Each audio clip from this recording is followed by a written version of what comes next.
peut-être un peu trop craqué mon slip. J'ai acheté trop de livres. Le mois d'avril a quand même été rempli de beaucoup d'événements. Et ce n'est pas pour me déplaire, c'était vraiment très cool. Mais j'ai quand même pas mal craqué mon slip. La fin du mois a été très difficile.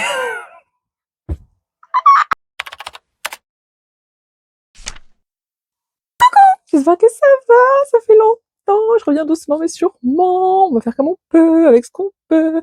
Mais aujourd'hui, je reviens avec mon haul du mois d'avril parce que j'ai craqué mon slip. Mais c'était parce qu'il y avait la Icon Garden Party au début du mois, il y avait le festival du livre, et puis j'ai très gentiment reçu des services presse qui valent tellement le coup et que je vais mentionner dans une autre vidéo qui devrait sortir la semaine prochaine avec ma petite palle. Oui, ma petite palle lecture. Ça m'avait manqué de faire ça. Donc, et si on attaquait le haul?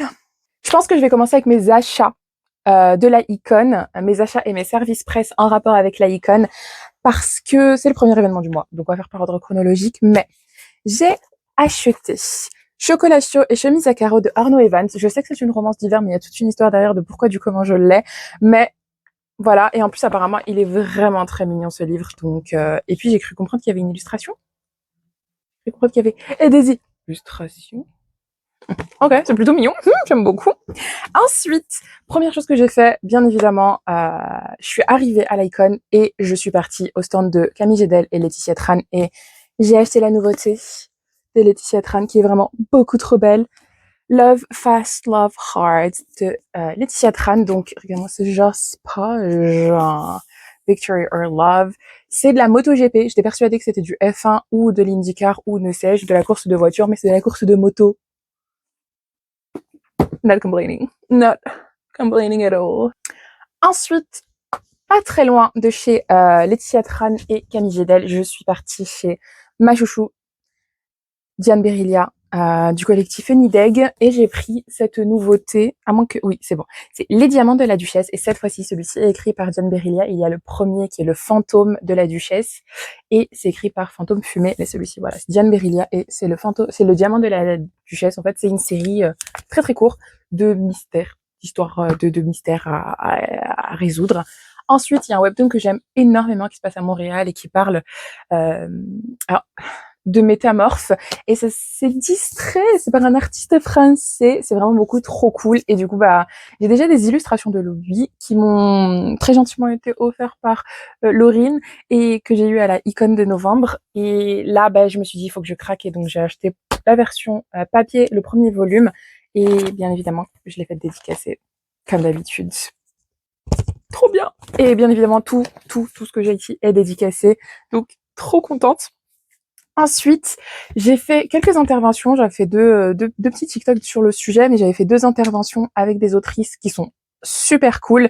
Maddy Da Silva et Océane Ganem. Et par la même occasion, bah, les maisons d'édition m'ont très gentiment envoyé des services presse.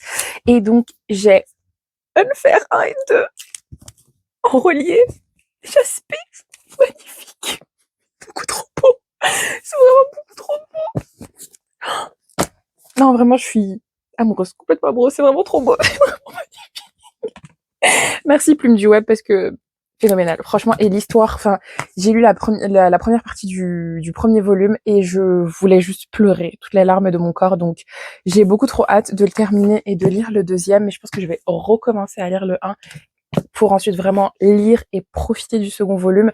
Les éditions sont, enfin, ces éditions-là sont vraiment beaucoup trop belles. Il y a des illustrations et tout qui sont à tomber par terre. Et bien évidemment, Océane Ganem m'a très gentiment dédicacé ces livres-là. C'est trop mignon. Donc, celui-ci aussi est dédicacé. Il y a aussi des illustrations. Ça, c'est la couverture, en fait, du brochet. Mais trop contente, merci beaucoup. Et puis bien évidemment, Kairos m'a envoyé une copie aussi de Tous nos instants de Maddy Da Silva et il est aussi dédicacé. Et l'histoire est vraiment trop cute. Je ferai un petit bilan lecture, mais vraiment rien à dire.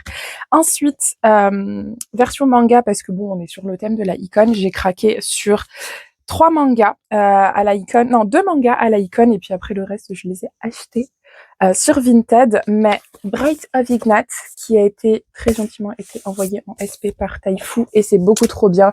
Moyori Mori, c'est une de mes mangakas préférées. Elle a écrit Touching Your Night qui est un manga que j'aime d'un amour absolument fou et Bright of Ignat est beaucoup trop mignon, genre je suis fan, genre beaucoup.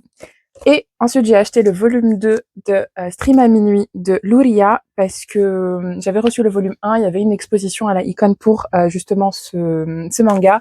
Ça avait l'air trop cool et les filles en parlent H24 de ce volume. Donc voilà. Et puis ensuite, petit craquage de moi à moi, j'ai acheté sur Vinted, je sais pas, je voulais juste acheter 2 volumes, puis je me suis dit, bon, tu sais quoi, on va économiser dans les frais de port et on va se rajouter dans le prix pour pouvoir, bref, il n'y a pas de logique. J'ai pris Don't Touch Me, My Destiny de Ari Uehara. Le titre me rappelait un peu trop Yes, My Destiny de je sais plus c'est quoi le nom de l'autrice, mais le titre me rappelait un peu ça, je me suis dit peut-être que c'est aussi cool, donc voilà, j'ai craqué pour ça. Et puis ça, c'est chouchou, j'avais fait une exposition sur eux, l'année dernière à Séoul, en Corée du Sud. Si tu insistes, oui, si tu insistes de Niyama, que j'aime d'un amour fou, qui a écrit Le policier et l'homme de la campagne, je sais plus comment on dit en français, mais trop mimi. Donc vraiment trop contente. Le volume 3 est sorti, il faut que je craque, que je me le prenne. Et puis ensuite, c'est d'autres petits craquages. Celle-là, Fleursay, le volume 1. I'm Not Your Hero, qui était aussi un SP, qui était plutôt mignon. C'était une lecture sympa. Et puis In These Words, les nouvelles éditions, donc c'est le volume 1. Et genre, j'aime beaucoup In These Words. Ça me rappelle quand je travaillais en librairie et qu'une collègue me l'a offert. Et j'étais, oh mon Dieu, me l'a prêté. Et j'étais, oh, mais qu'est-ce que c'est beau, c'est psychologique, c'est beau, c'est magnifique, c'est grandiose. Donc voilà. Craquage personnel, j'ai fait une petite razzia sur une version russe de The Foxhole Court.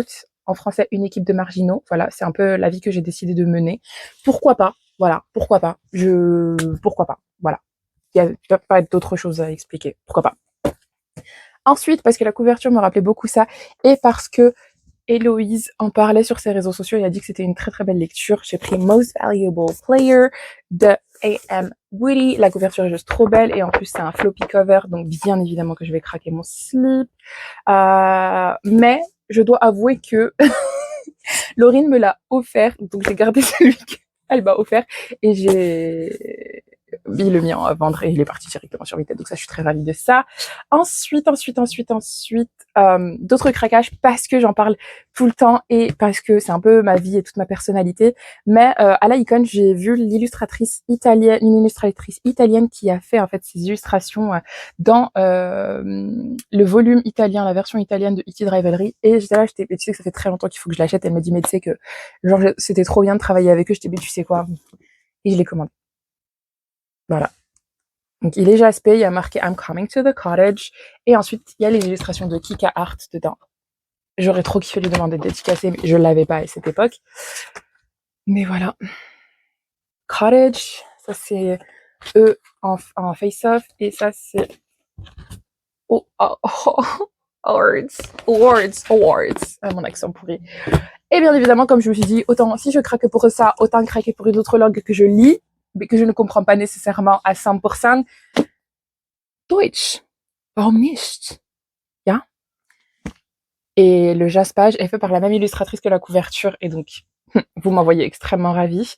Je voulais pas le jaspage qui dit Ilia Shane, donc j'ai pris la version reliée. Et c'est pas pour m'en déplaire, la version vraiment super cool. Et prologue, ils disent les points de vue. Ce que je comprends pas. Pourquoi ils disent le point de vue? Parce qu'on n'a pas. On n'a pas. On n'a pas. Ouais. Bon, bref, je sais pas, à voir. Peut-être que la version française sera la même, mais bon, je tergiverse un peu beaucoup. Ensuite, on va basculer sur d'autres services presse qui sont en rapport avec le Festival du Livre Paris, que j'ai reçu soit dans ces eaux-là, soit à l'occasion justement. Mais j'ai eu quelques événements avec les éditions Scrinéo, qui, bien évidemment, éditrice Delphine phénoménale, qui fait un travail monstre et qui publie des gens super cool et qui fait de la rep en balle. J'ai eu 3 livres. J'ai Les Flocons d'Alizé de Élodie Audarnolin, qui est une meuf que j'admire, que j'aime beaucoup, que je connais depuis quelques années sur les réseaux sociaux, qui est aussi connue sous le nom de La Bouctillaise et que j'aime d'un amour. Et bien évidemment, il fallait j'étais trop contente. Donc, c'est Les Flocons d'Alizé et ça se passe dans un trou paumé français en hiver et ça parle de beaucoup de thèmes super importants. Donc, j'aime beaucoup. Ensuite, on a une petite romance saphique en lycée qui est vraiment super cool, écrite par Alex Amber. Le titre c'est Rien n'est parfait et c'est vraiment beaucoup trop cute. Elle fait énormément de com dessus. Elle elle dit que c'est un peu du Heartstopper, c'est les mêmes vibes, donc j'ai beaucoup trop hâte de le lire. Mais en tout cas, l'autrice est super cool, donc voilà. Et puis une sortie du SLPJ, enfin qui était en avant-première au SLPJ et qui est sortie à la fin du mois d'avril, c'est Nous malgré tout de LK Imani, qui est une meuf que j'admire aussi beaucoup, qui a aussi fait sa couverture et qui a écrit ce texte en 40 jours. Comment ça, 40 jours? Donc, franchement, énormément de respect pour ces personnes-là, parce que je ne pourrais jamais, mais en tout cas, voilà. Et puis ensuite, 2 autres SP que j'ai reçus, pas nécessairement pour le FLP, mais qui étaient plus ou moins dans ces eaux-là. La colline des silences de Emmanuel Boucher, que j'ai lu, j'ai dévoré, voilà. J'ai dévoré en une heure et demie. Trop cute, trop mimes, de fin. C'était lourd, mais c'était beau, donc voilà. Et puis j'ai aussi reçu Qu'est-ce qui cloche avec la secrétaire Kim de Jang Kyung-kyun, qui est aussi un webtoon et un drama et qui est beaucoup trop cool. Et l'édition est vraiment genre super grande. J'ai des grandes mains, enfin j'ai des grandes mains, j'ai accessoirement assez grandes mains. Donc vraiment très très grande édition. Genre là, ça c'est j'adore quand les livres sont grands. Je sais pas comment expliquer, mais j'aime beaucoup. Et puis la mise en page est vraiment sympa. Donc trop hâte de lire ça. Et puis enfin, pour terminer, il y a eu la soirée des Enelou pour le lancement de Royal Disaster. Et donc j'ai eu l'occasion d'y aller. C'était vraiment beaucoup trop cool et je suis extrêmement honorée. Et par la même occasion, à la fin de la soirée, on nous a donné Royal Disaster et Royal Bodyguard que bien évidemment je vais dévorer aussi vite que possible. J'ai beaucoup trop hâte. Mais oh mon dieu, la soirée était vraiment beaucoup trop cool. Et j'en ai fait un mini vlog très rapide sur TokTok, mais voilà. C'était mon haul du mois d'avril. Beaucoup de craquages, beaucoup de livres, beaucoup de choses, mais que des beautés. Très ravie de ce que j'ai eu et encore toujours aussi reconnaissante pour ces services presse. Mais c'est un gros craquage qui annonce de belles lectures pour le mois prochain. J'ai vraiment beaucoup trop hâte. En tout cas, merci d'avoir regardé cette vidéo et puis je vous dis à une prochaine. N'hésitez pas, vous, à me dire ce que vous avez acheté, ce que vous avez eu et ce que vous comptez lire. Et puis, bien évidemment, comme d'habitude, je suis toujours plus active sur Instagram, mais on se remet petit à petit dans le bain. Je suis là. Mais voilà, du coup, petite lecture. Et puis, je vous dis à une prochaine. Ciao, ciao!